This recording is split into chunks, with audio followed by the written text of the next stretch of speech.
조성진, 임윤찬, 이름은 들어봤는데 클래식은 여전히 어렵게 느껴지지 않나요? 클래식 왜 안 좋아하세요는 바로 그 물음에서 출발한 책입니다. 왜 안 좋아할까가 아니라 어떻게 하면 좋아할까에 대한 해답을 찾아가죠. 예를 들어 파가니니의 등장 장면은 이렇게 묘사되는데요. 구부정한 자세, 매부리 코, 헝클어진 머리, 바이올린을 어정쩡하게 들고 있는 모습. 그를 마주한 사람들은 제대로 연주할 수 있을까? 의심하지만 활을 켜는 순간 모두가 웅성거리죠. 악마에게 영혼을 팔고 얻은 실력이래. 사실 악마가 연주하고 있는 거래. 그의 무대는 그만큼 압도적이고 충격적이었습니다.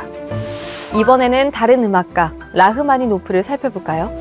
초연의 실패로 깊은 우울에 빠져 3년간 단 한 음도 쓰지 못했다고 합니다. 하지만 한 의사의 최면 치료 덕분에 다시 피아노 앞에 앉게 되었고 그때 완성된 곡이 바로 피아노 협주곡 2번입니다. 이 책은 지금 내 기분과 취향에 맞춘 클래식 플레이리스트까지 제안해 주는데요. 이런 음악이 클래식이었어? 생각보다 재밌네. 책을 읽다 보면 그런 말이 절로 나올지도 모릅니다. 딱딱하고 어렵게만 느껴졌던 클래식이 이번에는 어떻게 느껴지시나요? 클래식 왜 안 좋아하세요는 음악과 당신 사이의 거리를 좁혀줄 것입니다. 지하철에서 흘러나오는 익숙한 멜로디. 혹시 그게 국악이었다는 사실 알고 계셨나요? 처음 만나는 국악 수업은 국악이 멀리 있는 전통음악이 아니라 지금 이 순간 우리 곁에서 살아 숨쉬는 음악임을 알려주는 책입니다. 아이돌 곡에 샘플링된 배취타, 글로벌 무대를 누비는 이날치와 악당 광칠까지 국악은 어느새 우리 일상에 스며들고 있죠. 책 속엔 인상적인 장면들이 가득한데요. 예컨대 절대 음감의 소유자였던 세종대왕. 한국 전통악기 편경의 음정을 듣더니 박연에게 이 칙이 높네 라며 날카롭게 지적했다고 합니다. 또 다른 인상적인 장면 중 하나. 진나라가 7개의 줄이 있는 칠현금을 고구려에 보냈으나 아무도 연주하는 법을 몰랐죠. 그래서 고구려의 양원왕이 소리내는 법을 아는 자에게 후한상을 주겠다고 하는데요.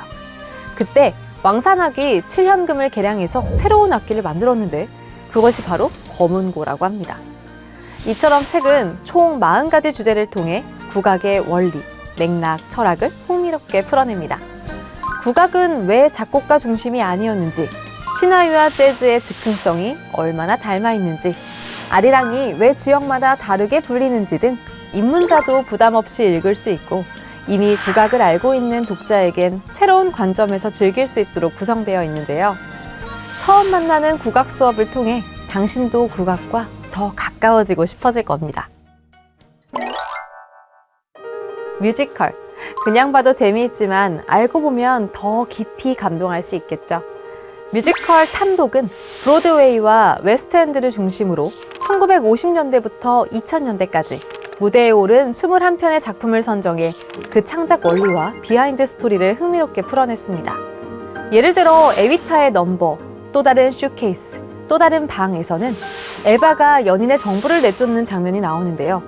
이 노래는 단순한 상황 설명이 아니라 과거 자신이 버림받던 순간과 현재의 모습이 교차되며 감정의 깊이를 더해줍니다. 또한 렌트의 경우엔 오직 오늘뿐이라는 후렴을 통해 삶과 죽음에 대한 철학적 메시지를 던지는데요. 이 노래는 캐릭터의 외침을 넘어 우리 모두가 살아가는 방식에 대한 질문을 던집니다. 또 하나 흥미로운 사례, 유린타운은 유럽 여행 중 겪은 급박한 상황에서 영감을 얻어 탄생한 작품이라고 하는데요. 창작의 시작이 얼마나 일상적일 수 있는지를 보여주죠.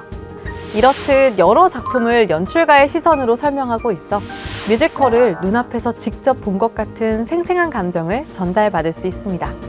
이 책은 잘 만든 콘텐츠가 어떻게 수십 년간 사랑받는지, 그리고 뮤지컬이라는 장르가 왜 수많은 사람에게 감동을 주는지 그 이유를 보여주는 책인데요. 뮤지컬을 좀 더 깊이 이해하고 싶은 분들에게 뮤지컬 탐독을 추천합니다. 국회도서관과 함께하는 화제의 책. 첫 번째로 소개할 책은 이달의 심리학입니다. 봄이 오면 왠지 모르게 방 정리를 하고 싶어지지 않나요? 여름이 되면 괜히 분노지수가 치솟을 때가 있죠. 가을엔 문득 쓸쓸해지고 겨울엔 지나온 한 해를 돌아보며 묘한 안도감이 들기도 합니다. 이 책은 계절마다 우리가 겪을 심리를 설명하는데요. 시간이 쌓이듯 12달의 챕터를 통해 당신을 지탱하는 힘이 되어줄 겁니다. 다음으로 소개할 책은 난생 처음 운전인데요. 대중교통이 거의 없는 신도시로 이사하면서 7년 동안 묵혀뒀던 장롱 면허를 꺼내들고 운전대를 잡게 된 저자의 경험담이 담겨져 있습니다. 막상 운전을 하면서 즐거운 기억이 떠올랐다는 저자. 어릴 적 봉고차 안, 엄마의 티코, 차 안에서 들었던 노래와 여름 바다의 풍경까지. 이 책은 말해줍니다. 겁이 나도 괜찮다고. 천천히 나만의 속도로 나아가도 된다고 말해줘. 마지막으로 소개할 책은 나무들의 비밀스러운 생활인데요. 이 책은 나무 한 그루가 살아낸 시간과 그 안에 깃든 생명들의 숨결을 느낄 수 있습니다. 우리가 미처 알지 못했던 나무의 행동을 이해하게 만들고 귀 기울이게 만드는데요. 책을 읽고 나면 주변에 있는 나무들이 오래 알고 지낸 친구처럼 느껴질지도 모릅니다.